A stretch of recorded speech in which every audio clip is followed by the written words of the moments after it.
Hey, this is Matt once again. We're back to another video, and this is a paid request for Sean. Thank you so much for that. For those interested in requesting any type of videos, movie reviews, re-reviews, random thoughts, streams, commentaries, tier list rankings, whatever the case may be, feel free to send it either directly to my PayPal. I do have a CashApp as well. Links are down below in the info box, and I will get to it as soon as I possibly can.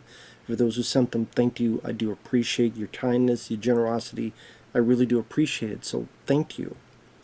And this is for Hush Hush Sweet Charlotte. Now, this is a film I heard of for a long time. I know it's not related, but it was thought of as kind of a follow-up to Whatever Happened to Baby Jane. Because the same people were being involved, and it was going to be Bette Davis and Joan Crawford, who was in Whatever Happened to Baby Jane, and there was a big, infamous kind of battle back and forth between those two. Joan Crawford apparently left. Didn't know how she was going to do with Bette Davis. One thing led to another, and I guess they kind of fired her. So then they got Olivia de Havilland to do the part. And apparently Joan Crawford didn't realize until reading the newspaper that she was fired from it. So instead you got Bette Davis and Olivia de Havilland. Now the setup of the film is, back in the day, Charlotte was in love with this guy played by Bruce Dern. Which I remember Bruce Dern from The Burbs. He was in the Bruce Willis film Last Man Standing. Great character actor. He was in love with this guy and they were ready to elope, but Bruce Dern was married to this lady named Jewel. So the father of Charlotte tells Bruce Dern, your wife was in here, your actual wife, and you want my daughter, you want my home. Well, I created them both and I'm going to keep them. Which I do understand the father being pissed because, hey, dude, you're married to this lady, but you want to be with my daughter. What the fuck? I could kind of understand that. So he says, you better call this off. So Bruce Dern says, I'm sorry, Charlotte. We gotta break up. She gets angry. A bit later, Bruce Dern's character gets killed in a pretty violent way for 1964. Because you see he get his hand chopped off, and you see the hand and it's chopped off there. I'm like, I didn't, for 1964, that's pretty damn bloody. I was a bit surprised by that. Fairly surprised by that. And you find out he got cut to pieces. Years later, it's about 1964. Charlotte, played by Bette Davis, owns the plantation, but there's going to be a new interstate and they want to tear the place down, and the construction vehicles are coming and she's shooting at them. And the guy who's like the foreman, I'm like, is that who I think it is? And it's George Kennedy, who would be in the Naked Gun films, and he was in the airport movies. Been a lot of stuff, George Kennedy. Just Before Dawn. And I'm like, oh shit, that's a pretty young George Kennedy. Okay, I mean, I don't even know if his character has a name. He only appears like 2 or 3 scenes, but like, oh shit, this is George Kennedy. That's cool. So that was nice to see. That was a nice find, so to speak. So you come to find out that her cousin, who she's been successful in business, played by Olivia de Havilland, has come over, at first thinking just to hang out with, but then Bette Davis is, no, I want you to help me save this place, take care of this place. But then certain things start happening where Charlotte starts hearing stuff at night. Doors are opening. She'll see like a hand here, a meat cleaver there. She'll hear music playing and thinking it's Bruce Dern's character still alive or back from the grave.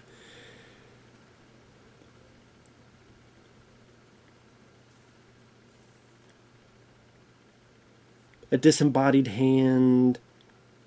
Sorry for that brain fart. Plus, with my ear, you're just. Sometimes I have to do stuff to pop it because this one isn't working the best. So apologies, I know. Gives a shit.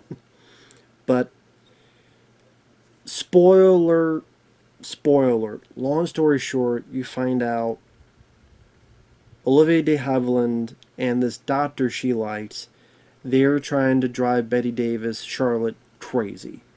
Looney Tunes. So they create this stuff where there's a fake hand, and then when she turns, there's nothing there because her or the doctor, Olivia or the doctor took it away. The doctor would be playing music and made Charlotte think it was John, aka Bruce Dern's character. There'll be like a disembodied head, and the doctor's like, hey, it looks real, doesn't it? They also keep drugging her, so she'll have hallucinations. Like she hallucinates this party and this Bruce Dern, and then when she looks over, it's a decapitated body. Again, pretty violent looking for 1964, so I can appreciate that. And eventually, again, trying to drive her crazy. More so, gave her a gun, she shoots, she thinks she killed the doctor, so they gotta take care of the body, and Olivia de Havilland's like, you don't do what I say. And she's like, oh, I'll do anything you want, I'll give you the money.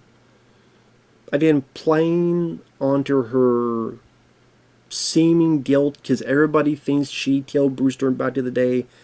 Even she doubts whether she did it or not, because of this, just everyone just gaining up on her throughout the years. But the doctor's alive. It was the gun was with blanks. And they do this stupid thing where they express all their plans right then and there, while lo and behold, Bette Davis is right upstairs hearing the whole thing. So she just pushes the thing, drops on them, kills Olivia de Havilland and the doctor.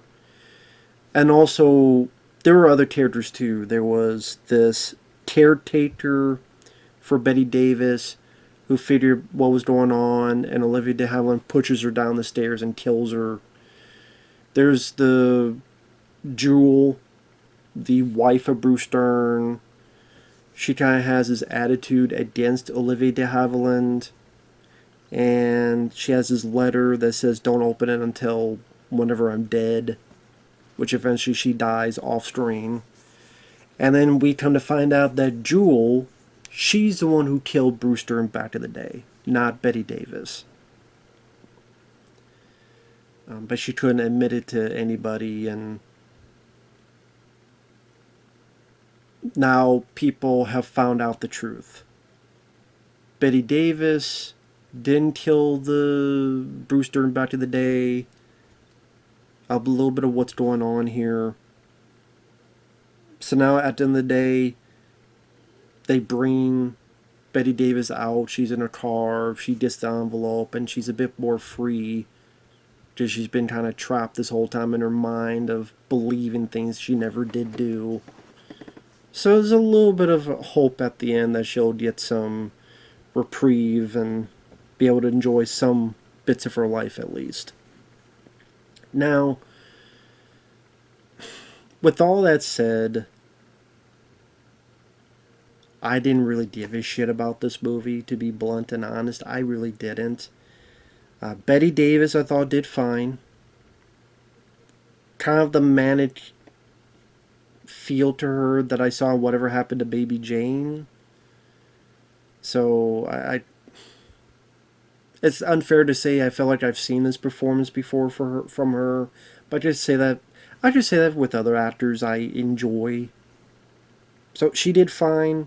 Olivia de Havilland, I thought, did the best job because she seemed very sweet and innocent. And then when you make that turn, especially when they're in a car and Bette Davis did hysterical and Olivia just slaps her and she's like, now you listen here, you know. You really makes a good turn. Personality wise, vocal wise. And I thought she was the best actress in the movie. Bruce Dern, it was nice to see him in an early role. He's not in it a whole lot. It's nice to see some little bits of gore. But I don't know, like, for a good chunk of the movie, I kind of assumed she had nothing to do with it. I don't know, just a certain feeling I had. Okay, it's going to be some twists and turns that she really had nothing to do with this. That it was someone else trying to fuck with her, play with her.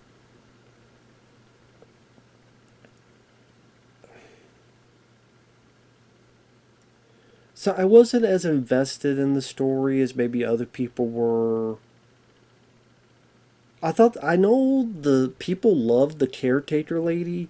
I thought she was just so fucking over the top with her southern accent. I mean, I did southern, I get it.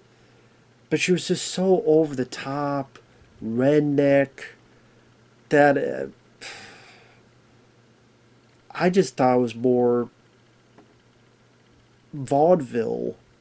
Just more like, I personally felt it was more of like a cartoony performance. She was so over the top that I just couldn't take chunks of the movie serious because of her. Which I know was against the grain because a lot of people liked it. I think she was nominated for an Oscar. And I'm like, why? Because it was a big performance? Okay. If that's the case, Chad Nicholson should have been nominated for The Shining, which I liked a lot more, movie-wise and acting role-wise.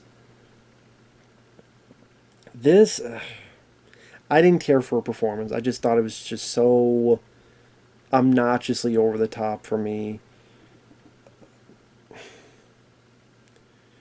The story, the plan they had, how it ended, I thought was kind of flat.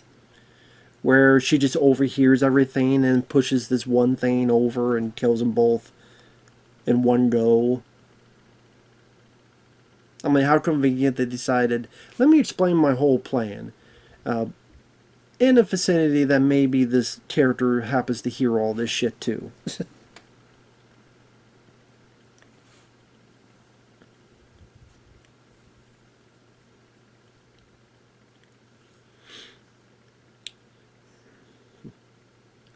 And I don't know, I wasn't that scared, frightened, interested, invested with the characters. I didn't really get invested in the Charlotte character because we see this opening and I know very little of her other than she wants to get married and she's sad. Okay. Then the rest of it is just she thinks she's crazy. And again, Bette Davis is not bad in it. It's just I was kind of indifferent to her character. You know, her performance I thought was fine. And chunks of the movie I just found kind of boring. Kind of boring. It just not for me. It's not my kind of movie. And I know this got a lot of praise, and I guess it just isn't my kind of film. I mean, this was, let me double check. Nominated for Best Supporting Actress, Agnes Moorehead. That's the one who I thought was a bit over the top. Best Art Direction, Best Cinematography, Best Costume Design, Best Film Editing, Best Music Score, Best Song. I didn't even give a shit about the song. I really didn't. Editing wise, I didn't think anything of it editing wise. Velma, the Charlotte's housekeeper, I thought she was just overwrought, over the top. cartoonish performance.